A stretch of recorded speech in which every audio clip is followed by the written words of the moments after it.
goes back to verse 33. Why is Jesus weeping? When Jesus saw her weeping, and the Jews who had come also weeping. The reason that Jesus was weeping was, as the text unpacks, that when he saw them weeping, he saw them grieving, and therefore Jesus wept and Jesus grieved. And I believe it's important to interpret Scripture with Scripture, and we know that God is close to the brokenhearted.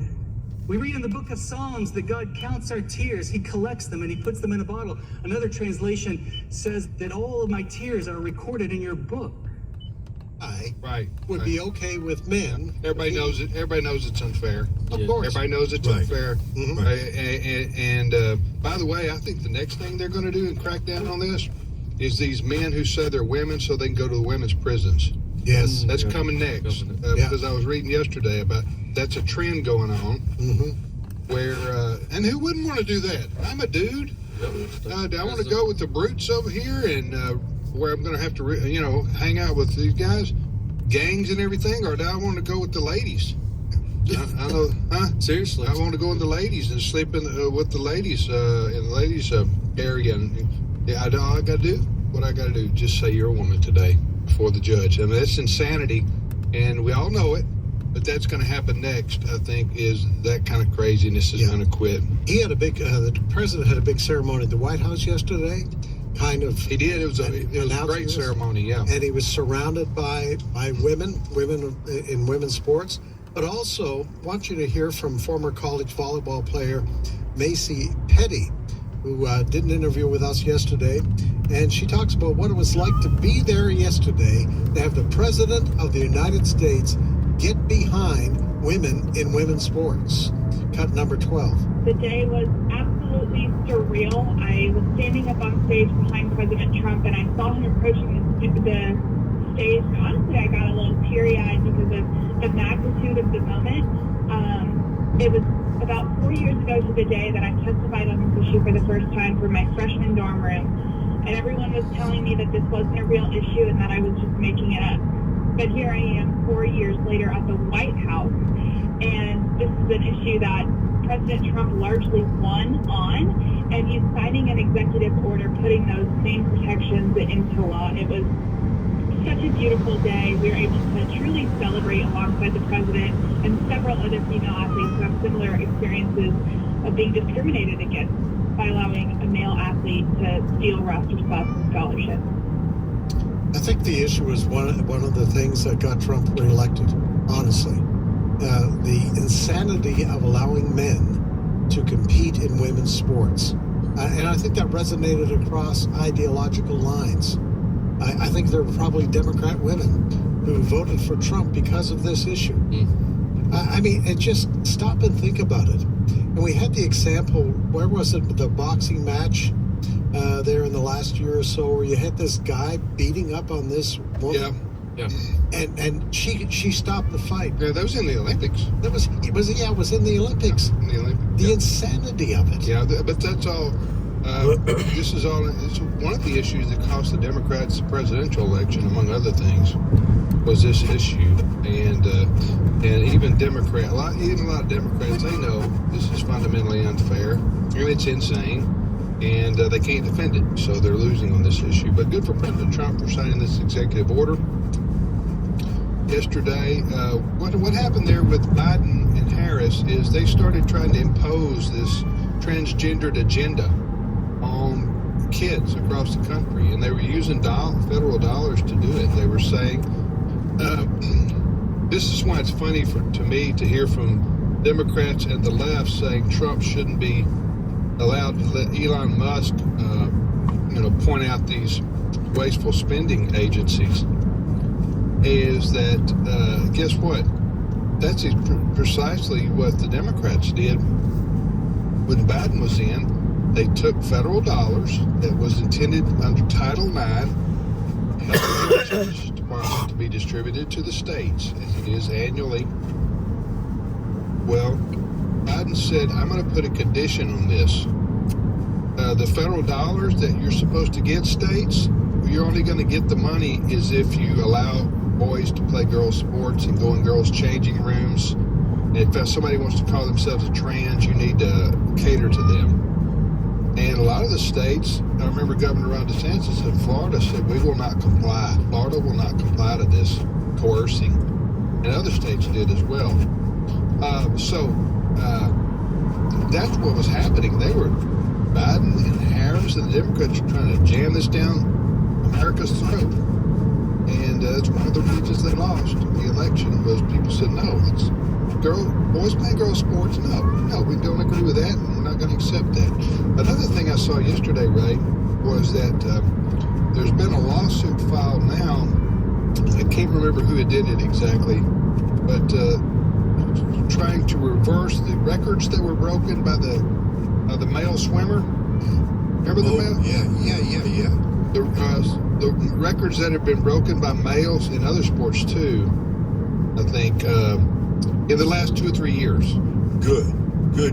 You know, there's some issues that are hard for Americans to really fully understand. That's what we debate this tariff stuff, because we've talked on here. It's hard to understand the whole tariff question. Right, okay. But nothing is more common sense than saying men should compete with men in sports and women with women. And if you decide to call yourself a woman, fine, but we're not going to let you compete in women's sports. Yes. That's common sense. That's common sense. Exactly. To understand. And also related to that, directly related to that, not only the competition on the field or on the basketball court or the volleyball court or wherever the case may be, not only that, but when you say that the boy can play girls' sports, guess what? He gets to go to the showers with the girls.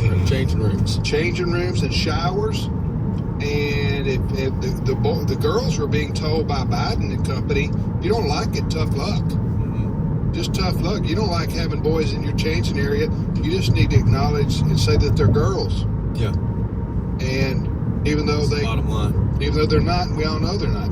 Anyway. I'm having a moment here, and I just can't Are you help having a myself. moment? I'm having a moment. Okay. While y'all are having this conversation, for whatever reason, it just comes to mind. I Want a Big Mac? No, I don't want a Big Mac.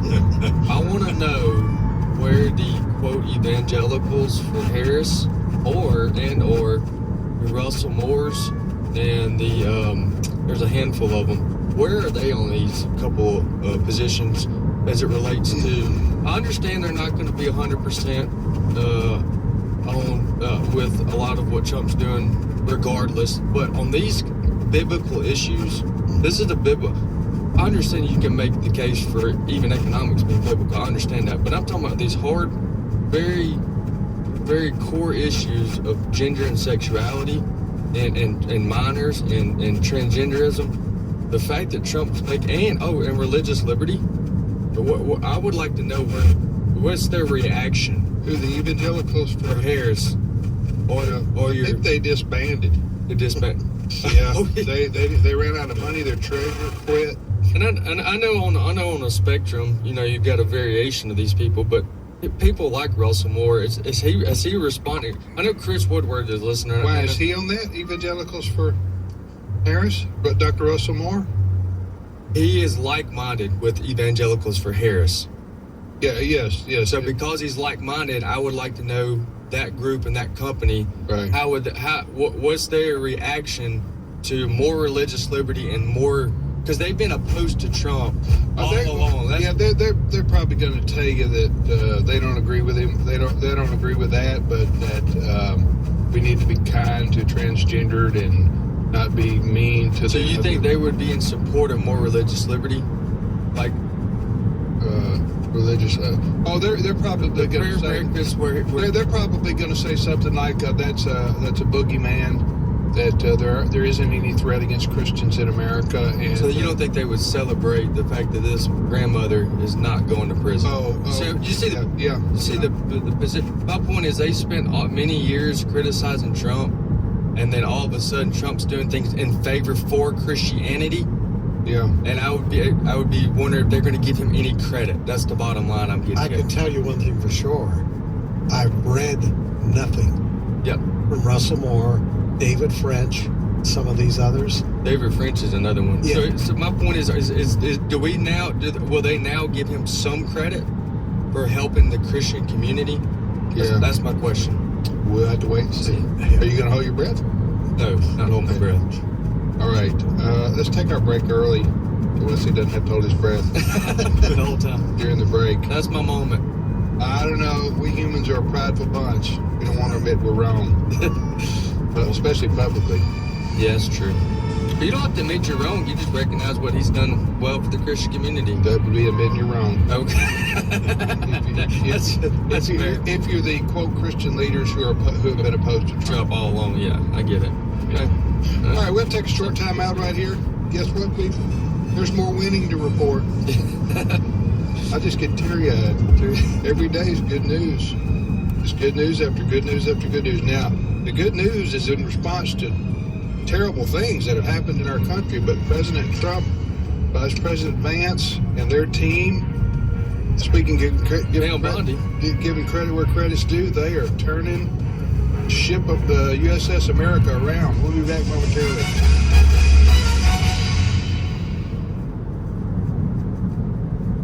It's my turn. Here is your host for My Turn, Don Wildman. You know, we have problems in life and problems that we need to stand up to. And if you're to stand up to those problems, you need to convince yourself that absolutely nothing in life can defeat you unless you're willing to let it. Many times, when faced with trying problems which life has put in our path, we feel that we are at the end of our rope.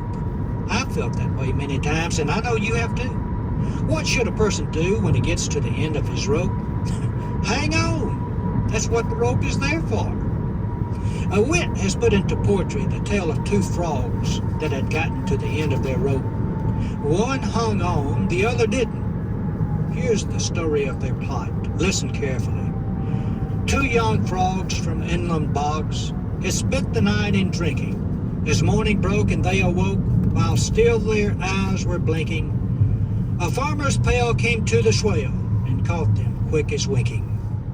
Ere they could gather scattered senses or breathe a prayer for past offenses, that Granger Grand, that guiltless man, had dumped them in the milkman's can. They quickly find their breath will stop unless they swim upon the top. They swim for life, they kick and swim until their weary eyes grow dim. Their muscles ache, their breath grows short, and gasping speaks one weary sport. Say, oh dear, I've had enough of life, no more I'll try it. Sweet milk is not my diet. Tut tut, my lad, the other cries, a frog's not dead until he dies. Let's keep on kicking, that's my plan. We yet may see outside this can. No use, faint heart replies, turns up his toes and gently dies. Now the brave frog, undaunted still, kept kicking with a right good will, until with joy too great to utter, he found he'd churned a pound of butter. And climbing up on this hunk of grease, he floated to town with the greatest ease. Now the moral of the story is this.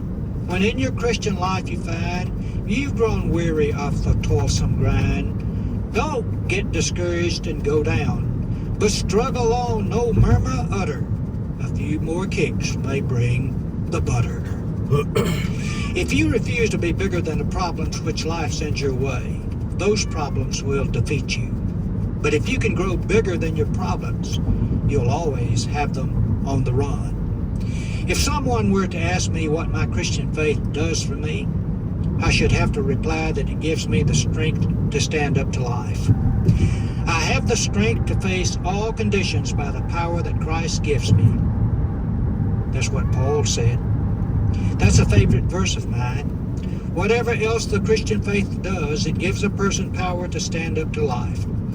I have experienced that truth in my own life many times, and I've seen it experienced in the lives of other people who would otherwise have been defeated. This has been My Turn with Don Wildman, a production of the American Family Association. Hello everyone, I'm Tim Wildman, President of American Family Association and American Family Radio. Hey, just returned from the presidential inauguration of President Trump and Vice President Vance, and let me tell you something, folks. There's excitement in the air. among millions and millions and millions of Americans who are ready for some common sense changes to come to our country. Guess what? We're going to Washington, D.C. again for our Spiritual Heritage Tour in June and September. We're over halfway full. If you want to go with us to see our nation's capital from a distinctively Christian heritage viewpoint, then you need to contact us. You need to go to wildmangroup.com, WILDMON group.com. Colonial Williamsburg, Jamestown. It's going to be a lot of fun. Going to Boston in October. For information on any of these tours, go to wildmangroup.com, WILDMON group.com. Don't let anyone look down on you. But set an example for the believers in speech, in conduct, in love, in faith, and in purity. 1 Timothy 4.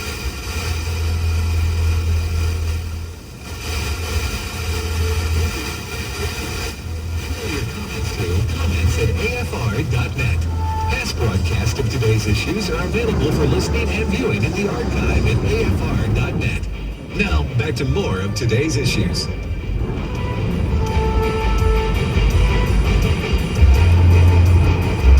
Hey, welcome back, everybody, to the radio program Today's Issues on the American Family Radio Network. Thanks for listening to AFR. I'm Tim with Wesley, Fred, and Ray. And Wesley, tell folks to watch the show. How can they do that? No clue. I haven't done You're going to have to prepare yourself better than you are right now for this show. You can get it on the internet. You can go to stream. You go to this stream. Okay, you have to go to stream.afa.net. Stream.afa.net. Is that correct? Yep. So that's a live video show. That's a live video of some of our shows.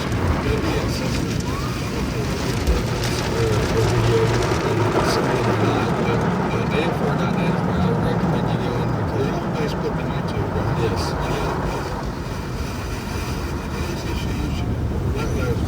Tell us where we are. You can also go to Twitter or X, search for American Family Radio, and it says there as well. So we're on X, we're on Facebook, YouTube. Just type in Today's Issues. That's right, yes sir. All right, well, there you go.